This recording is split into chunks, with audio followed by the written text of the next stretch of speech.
Because if you go to the bar in Chicago and drink too much, and then you go to the bar in Spokane, Washington, you may think you're in the same place, right?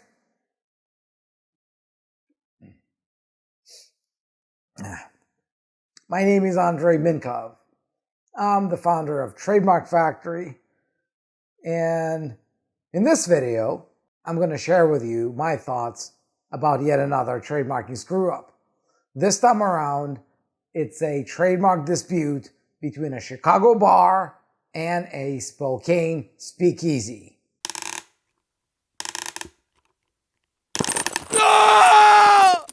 Alright, let me read it from the article first, and you can always find the link in the description below.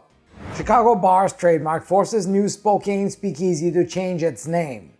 A new speakeasy bar in downtown Spokane has to change its name due to a trademark issue. Scofflaws Book Club recently opened on North Washington Street. Unfortunately, there's already a bar with the same name in Chicago. According to a Facebook post, the Chicago Gin Bar has already trademarked the name. The owners ensured that nothing will change on the inside of the local speakeasy except for the logo on the menus. We've been overwhelmed with good vibes from our customers and will continue to sling excellent cocktails every day, the post reads. A new name is already in the works. So really, it's a very simple lesson, but an important one nonetheless. Trademarks are federal. Trademarks are federal. It doesn't matter that the trademarked bar is in Chicago and the bar that had to change their name is in Washington, because the Chicago bar's trademark is federal. It covers every little square inch of the United States. That's what trademarks do. It doesn't matter that nobody knows you and your brand in Washington. As long as you have a federal trademark, you can enforce it against anybody. Any business that would use a brand similar to yours to sell products or services similar to yours. That's how trademarks work, and that's the main value of trademarking. And really no other way exists for you to protect your brand on the federal level outside of trademarking.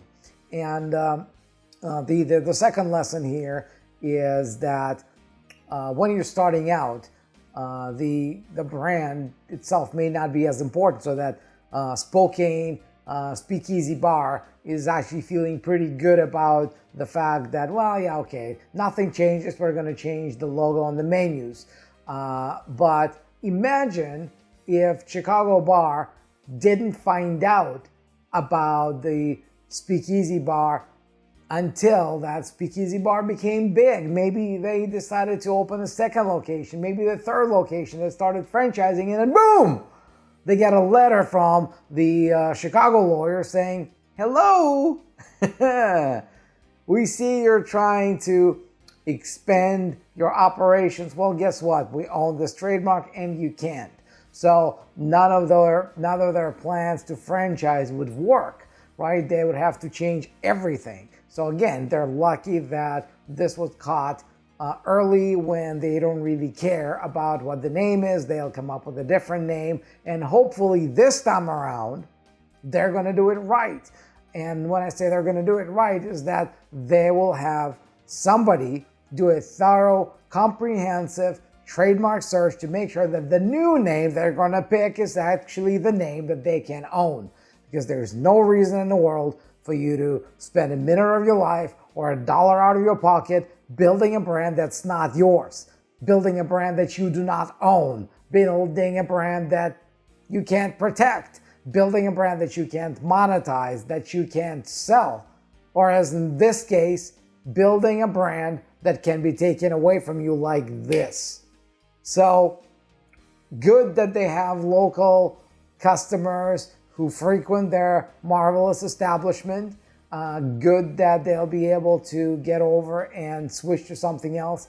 Hopefully, like I said, they're going to do it the smart way this time around and pick a name they can own. And not just pick a name that they can own, pick a name that they can own and take steps to actually secure their ownership of that name. So that next time around, when they've grown enough and they've built enough goodwill and actually start to realize that there is value to their brand, that their brand helps them build their business, and let's say somebody else in some other part of the US decides to use the same name, well, they'll have a tool to go after them and protect the legacy of their brand, protect their goodwill, and protect their customers, because they want to make sure that nobody thinks that they're going to the same bar in Kentucky as they just went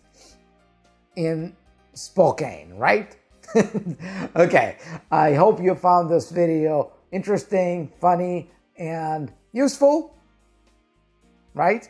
If you did, great. Subscribe right now, because I keep posting videos like this, well, not just like this, every single day. If you want to learn about brands, if you want to learn about trademarks, if you want to learn about entrepreneurship, subscribe right now, get notified whenever the next video goes live. And if you got a brand that you want to protect, go to trademarkfactory.com and book your free call with our strategy advisors. And by the way, if you are the owner of that Spokane speakeasy and you're like, maybe it's time to actually do it the right way, how do I get the search?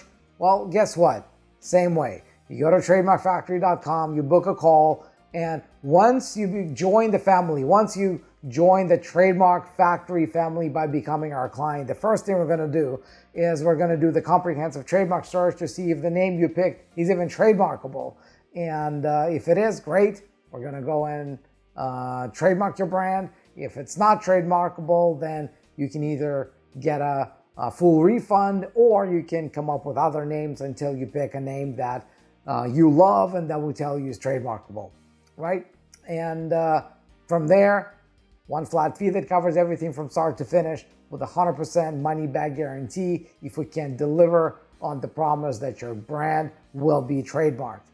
We call it the easiest way to trademark your brand, risk-free, guaranteed, anywhere. So if that's you, if you want to protect your brand, go to trademarkfactory.com and talk to our strategy advisors. And until then, I'll see you in the next video.